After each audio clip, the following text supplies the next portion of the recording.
Ha. Makilaylar, Abdurahmonjon. O. Makillar, maka. Yani kakılaptım ha. Ha, bizning tamoq tayyor bo'ldi. Mushni uchiblam, ay vash qoriblam aqlam bilan. Keşke tamakka. Ha. Ma endi resmi işip ketdi dedi. Nima ishib ketdi? Bu kündü tuxum yemdik biz, go'sht yememdik biz. Yeymiz. Bu tuxumning ichida go'sht bor. Azmaysan 5 taqsida penjini berib o'taman. Unda alaqaz biz ma to'xini et yo'q deb qo'y paydo qildi. Qo'y paydo qilsa qirg'iylar. Bu qo'y kakalamaydi, chishidi. Yo'q, so'yab yemas.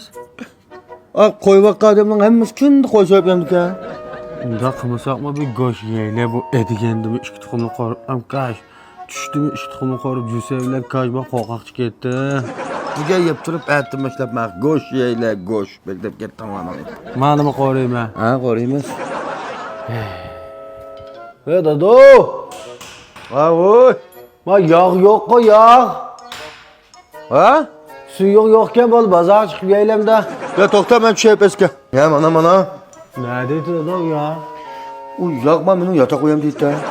Voy, bu yog'ni men yotoq qo'yib ichirib olamda qamda. Ana, avomida bir qo'shdim ishlatgan yog'. Qanday yog' edemni qo'rqiymi ya? İksandan zaran yig'i. Oljun, amma ishqa. Nima ish qilasiz? Mana. Egila. O'ta bo'l o'zim qilay. Ya men qo'rqdi. Men yog' buzilib ketdi. Voy, men buni to'kib etmaymi, qozon to'kima? Yo'q, men bu iksandan zaran yig'i bu yog'da tuxum qo'rimaydiq bo'libdi degan men jiq qo'yibdi. Yo'q, falan. Men qo'yib. Bot. Ya ma ishib ketdi dado, bu 5 tuxum bor yerda.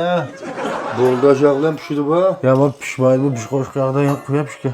Hayla bu tuxumni xalq suvdim pishirdi, qondim pishiribdi. Biz bo'lib deb yog' qo'yib qo'ydik. Azroq qo'ya, meni deb kichikroq qo'ya. Hayla pishiraver bo'ldi. Ana, seni deb kichikroq qo'yib beray. Ha. Mana bo'ldi. Yo'q, bana. Yetmay qolsa, mana bu tushtiklik yog'. Bu iksandan yurgan tushtiklik yog' mana bu. 70 to'pa qo'shaq bo'lar. Ha, ma'qul.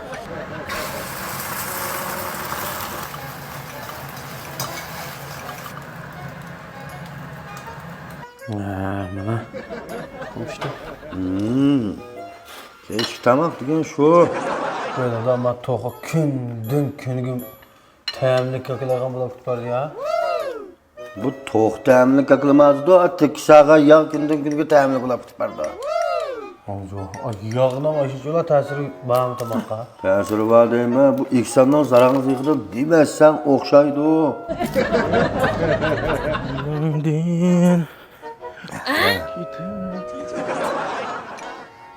Matko. Bak ata. Sizlikmi? Ada sizlikmi? Bu ham o'tab qolgan. Ya men do'kon manga bir ish ochiqga chiraverdim-ku. Bu ish o'choq deb ham chiraveramdi qamda. Va bir chiravermay bir ayollar muncha emas, Matko bu. Bir ko'rishib o'tib ketay dedi. Ha, bo'libdi. Ha. O'tiribsizlar? Bizmi aytdingmi? Ha. Ha, balam bilan ishlaylar, o'g'izda tam etdik. Tam, vallahi yaxshi qildik. Tamam, aytibsizlar bir tamoq etgandekmi bizim buraydi ya. Namizlik burab ketdi. Nima etgandik biz? Siz bitta baqsaq. Shu insonning zarangiga tuxum qo'rgandek turibsizlar. To'g'ri nima? Nima?